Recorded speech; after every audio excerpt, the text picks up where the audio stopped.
للشياطين. آسمان دنیا کو ہم نے ستاروں سے سجایا ہے اور ستاروں سے شعلے نکلتے ہیں شیطان کو مارنے کے لیے. جس کو آپ لک کہتے ہو تو یہ شیطان آسمان پر جا کر کے کچھ سنتا ہے.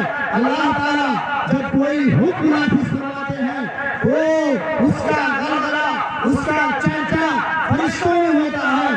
اور جس طرح سے چھت پر کوئی پتھر دھرا دیا جائے اور کھڑ کھڑ کھڑ کھڑ کی آواز پیدا ہو اسی طرح کی آواز آسمانوں میں پیدا ہوتی ہے. فرشتے کہتے ہیں ماذا قال ربکم قالوا الحق. تمہارے رب نے کیا کہا؟ وہ کہتے ہیں حق بات ہے. تو اللہ تعالیٰ فیصلہ صادر کرتے ہیں. ان فیصلوں میں سے یہ مسترق السمع جو شیطان ہوتا ہے یہ سن کر کے آتا ہے اور اپنے چہرے کے کان میں اس طرح سے ان باتوں کو ڈالتا ہے جس طرح سے ایک مرغی اپنے بچے کو دانا چراتی ہے کچھ کر کے. اسی طرح سے شیطان اپنے چہرے کے کان میں ڈالتا ہے اور اس کے ساتھ ایک سچ کے ساتھ 100 جھوٹ ملا دیتا ہے. تو اگر 100 جھوٹ بولا ایک بات سچی ہو گئی ارے بابا تو بہت پہنچے ہوئے ہیں بابا بہت پہنچے ہوئے ہیں. مسلمانوں میری ماں اور بہنوں غور سے سنو کہ ایسے باباؤں کے پاس قطعی نہیں جانا چاہیے نہ دعا کے لیے نہ تعویذ کے لیے نہ کسی اور غرض سے. ان کے پاس قطعی طور پر جانا ہی نہیں چاہیے. یہ دعا یہ گنڈا یہ تعویذ یہ تمام چیزیں غلط ہیں. ہاں دعا اگر قرآن کی دعائیں ہوں احادیث کی دعائیں ہوں خالی دم کر دیا جائے تو یہ بالکل جائز ہے مستحب ہے کرنا چاہیے ایسا. لیکن دعا کر کے دینا گنڈا بنانا تعویذ بنانا یہ سب کے سب شرک کے قبیل سے ہے. ہمارے نبی جناب محمد رسول اللہ صلی اللہ علیہ وسلم کے پاس ایک وفد آیا. وہ 9 آدمیوں کا وفد تھا. 9 آدمی آئے. اللہ کے نبی جناب محمد رسول اللہ صلی اللہ علیہ وسلم نے سب سے سلام کیا سب سے بیعت کی. تمام لوگوں نے اسلام کے لیے نبی اکرم جناب محمد رسول اللہ صلی اللہ علیہ وسلم کے ہاتھ پر بیعت کی. ایک آدمی جب 9واں آدمی آیا تو اللہ کے نبی صلی اللہ علیہ وسلم نے اس کو پکڑ کر دیا سائن کر دیا. صحابہ اکرام نے بعد میں نبی اکرم جناب محمد رسول اللہ صلی اللہ علیہ وسلم سے پوچھا کہ اللہ کے نبی آپ نے اسے سائن کیوں کر دیا؟ آپ نے فرمایا تم لوگوں نے دیکھا نہیں کیوں اپنے گلے کے اندر گنڈا پہنے ہوئے ہیں. گنڈا دھاگا پہناتے ہیں لوگ یہ تعویذ بنانے والے اپنا دھندا گرم رکھنے کے لیے کہتے ہیں یہ فلاں جگہ کی تعویذ ہے یہ اجمیر کی ہے یہ کچھوسا کی ہے یہ بہارائچ کی ہے یہ فلاں جگہ کی تعویذ ہے یہ گنڈا باندھ لو گے تو ہر مشکل سے دور رہو گے یہ تعویذ لٹکا لو گے تو تمہیں کوئی بھوت پریت حاصل نہیں ملے گا.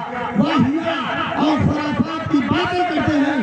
اللہ کے نبی صلی اللہ علیہ وسلم نے فرمایا چونکہ اس کے گلے میں گنڈا تھا دھاگا پہنے ہوئے ہے اس لیے میں نے اس سے بیعت نہیں کیا. صحابہ کرام نے اس کو بلایا اور دھاگا وہی کاٹ کر کے پھینک دیا. اس کے بعد ہمارے نبی جناب محمد رسول اللہ صلی اللہ علیہ وسلم نے بیعت کی. تو مسلمانوں سارا کام اللہ کرنے والا ہے اور اللہ ہی کے لیے بادشاہ ہے. والذین تدعون من دونه ما يملكون من قطمیر. اللہ کے علاوہ اللہ باہر جن لوگوں کو تم پکارتے ہو رات اور دن جن کے نعرے لگاتے ہو جن کی دعائیں دیتے ہو ما يملكون من قطمیر وہ کھجور کے گٹھلی پر جو سفید کلر کا اوپر سے چھلکا لگا رہتا ہے اس کے بھی یہ مالک نہیں ہے اس کی بھی ملکیت ان کے ہاتھ میں نہیں ہے. ما يملكون من قطمیر ان تدعوهم اگر تم ان کو پکارو گے ان کو بلاؤ گے ان سے فریادیں کرو گے ان سے دعائیں کرو گے ان تدعوهم لا يسمعوا دعاءكم وہ تمہاری دعا نہیں سن سکتے. دعا سننے کے قابل نہیں سن پائیں گے. سب کچھ ختم ہو گیا.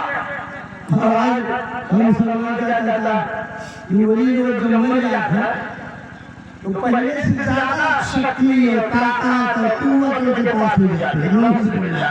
بیچارہ اپنے پر ہے, پتہ نہیں کس حال میں ہے, اور اسے بعد میں تو طاقت ہو جاتی ہے, قوت ہو جاتی ہے. یا اللہ رب العالمین سے گویا کہ لڑائی ہوئی. اللہ تو کہہ رہے ہیں ان تدعوہم لا یسمعوا دعاءکم, اگر تم انہیں پکارو گے وہ تمہاری پکار نہیں سن سکتے ہیں. وَإِن سَمِعُوا مَسْتَجَابُوا لَكُمْ, اور اگر بائی دے وہ سن بھی لیں تو تمہاری دعا قبول نہیں کر سکتے, تمہارا جواب نہیں دے سکتے ہیں. اور یہ ساری باتیں اللہ ہی تم کو بتا رہا ہے, کیونکہ اللہ سے زیادہ جاننے والا کوئی ہے نہیں ہے نا. وَلَا يُنَبِّئُكَ مِثْلُ خَبِيرٍ, یہ اللہ بتا رہا ہے. یہ کچھ سن نہیں پاتے, اگر سن بھی لے, میں نے بہت غور کیا کہ اگر سن بھی لے, اللہ نے کہا تو اگر سن بھی لے آپ کی بات کو, کچھ باتیں ایسی ہوتی ہیں جن کو واقعی مردے سن لیتے ہیں. اللہ کی حکمت سے, اللہ کی مصلحت سے, جیسے حدیث کے اندر آتا ہے کہ جب قبر میں مردے کو دفنا کر کے اس کے کھیسوں اقارب واپس ہوتے ہیں تو مردہ ان کے قدموں کی ٹاکوں کو سنتا ہے. سنتا تو ہے لیکن وہ آپ کا کوئی جواب نہیں دے سکتا. اسی طرح سے ایک حدیث میں آتا ہے کہ مردے کا کوئی عزیز اس کی زیارت کے لیے قبر پر جاتا ہے, قبر پر جاتا ہے تو اس کی روح واپس آ جاتی ہے اور انسیت محسوس کرتا ہے, اور وہ سمجھتا ہے کہ ہمارا قریبی کوئی آیا ہے, فلاں قریبی آیا ہے ہماری زیارت کے لیے, میری زیارت کے لیے آیا ہے. تو اس وقت وہ محسوس تو اتنا کرتا ہے لیکن آپ کی باتوں کا جواب نہیں دے سکتا. آپ سلام کرتے ہیں اسے, السلام علیکم یا اہل القبور, تو سلام ایک دعا کے طور پر آپ کرتے ہیں. یہ مقصد نہیں ہوتا ہے کہ وہ آپ کا جواب دے گا, آپ کے سلام کو بھی نہیں سنتا ہے. السلام علیکم یا اہل القبور جو آپ کہتے ہیں یہ دعا ہے آپ کی طرف سے, ایک قبر والے تم پر سلامتی ہو, اور وہ دعا یغفر اللہ لنا ولکم انتم سلفنا ونحن بالعصر, یہ جو دعا ہے یہ دعا مردوں کے حق میں کی جاتی ہے. اللہ تعالیٰ نے فرمایا یہ مردے کچھ بھی آپ کو نفع نہیں پہنچا سکتے ہیں. ایک آیت پڑھ کر کے اسی کا ترجمہ کر کے میں اپنی بات ختم کرتا ہوں. وہ آیت کیا ہے؟ وہ آیت سورہ حج کی ہے. یا ایھا الناس ضرب مثل فاستمعوا لہ, اے لوگوں ایک مثال بیان کی جا رہی ہے, اس کو غور سے سنو. فاستمعوا لہ ان الذین تدعون من دون اللہ لن یخلقوا ذبابا ولو اجتمعوا لہ. اللہ کو چھوڑ کر کے, اللہ کے علاوہ جن کو بھی تم پکارتے ہو, جن کی عبادت کرتے ہو, جن کی بندگی کرتے ہو, جن کو پکارتے ہو, لن یخلقوا ذبابا, وہ ایک مکھی بھی پیدا کر سکتے ہیں. ولو اجتمعوا لہ, اگر اس مکھی کو پیدا کرنے کے لیے اکٹھا ہو جائیں. اور یہی نہیں, وَإِن يَسْلُبْهُمُ الذُّبَابُ شَيْئًا لَا يَسْتَنقِذُوهُ مِنْهُ, اگر وہ مکھی کچھ چڑھاوے سے لے کر کے کوئی چیز اڑ جائے, لَا يَسْتَنقِذُوهُ مِنْهُ, تو اس مکھی سے اس کو بچا بھی نہیں سکتے ہیں. ضعف الطالب والمطلوب, پوجنے والا بھی بہت ضعیف ہے, اور جن کی پوجا ہو رہی ہے, جن کی پرستش ہو رہی ہے, وہ بھی بہت ضعیف ہے, کمزور ہے. تو مسلمانوں اللہ کی عظمت کو جانو. ایک واقعہ میں مختصر طور پر بیان کر دوں جس سے اللہ کی عظمت کا پتہ چلتا ہے, اللہ رب العالمین کی جلال کا پتہ چلتا ہے. وہ واقعہ ہے حضرت ابراہیم علیہ السلام رحمۃ اللہ علیہ کے پاس ایک نوجوان ہے, بڑا گنہگار تھا, گناہوں میں لطمس نوجوان. وہ آیا حضرت ابراہیم علیہ السلام رحمۃ اللہ علیہ سے کہا, یہ ابراہیم علیہ السلام, میں بہت بڑا گنہگار ہوں اور میں چاہتا ہوں کہ گناہ کا کام کرتا رہوں, ایسے عشرت میں میری زندگی گزرتی رہے, عیاشیاں کرتا رہوں, لیکن اللہ رب العالمین میرا مواخذہ نہ کرے. اللہ اکبر. لیکن سنو, اس کے دل میں اللہ کا خوف تھا,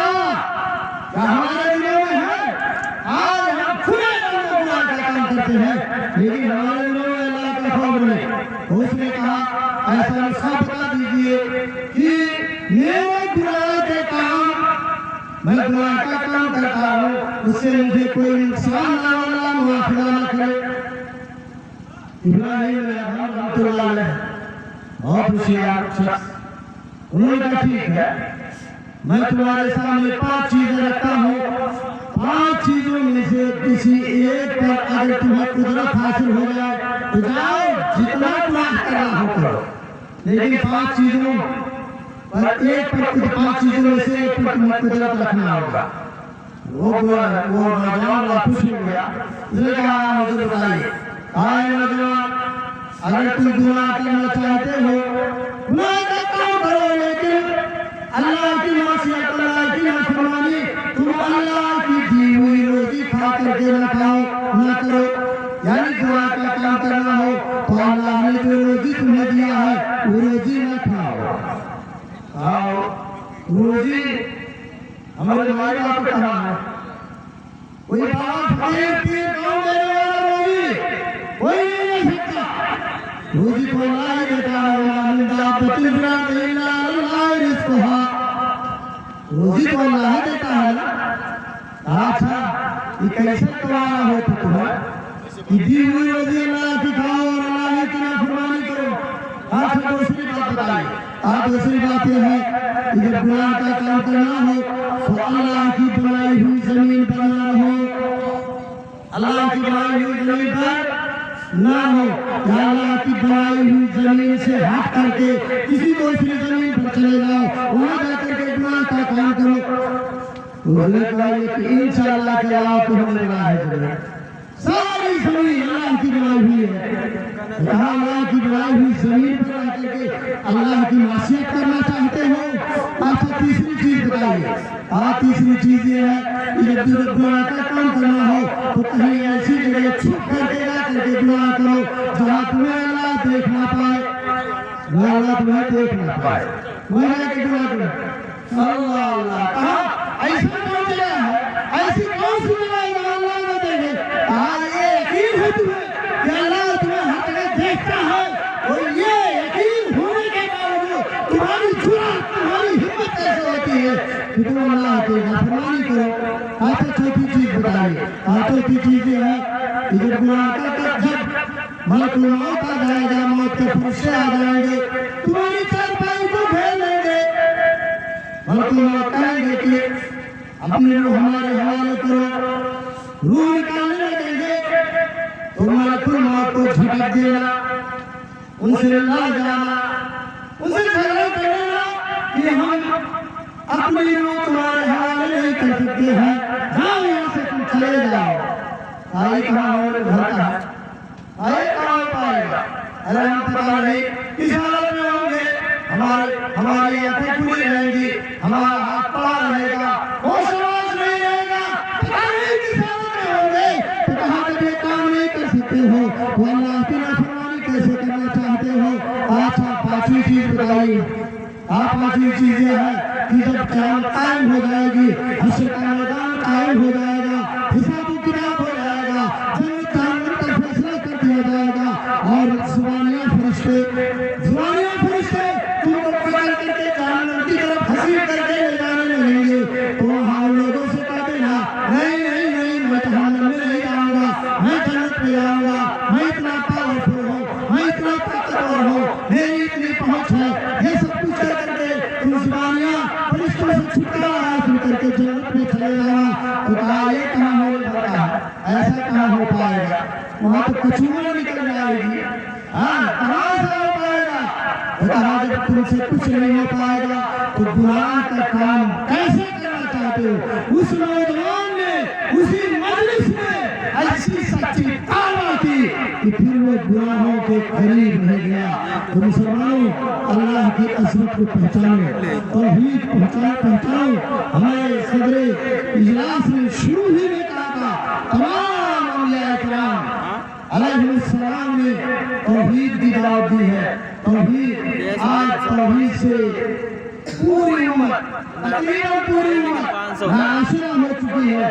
جو اپنے آپ کو مسلمان کہتے ہیں وہ بھی غیر مسلموں کی طرح ان کو پکارو ان سے فریاد کرو، ہاں ان سے مانگو، یہی سب ہو رہا ہے۔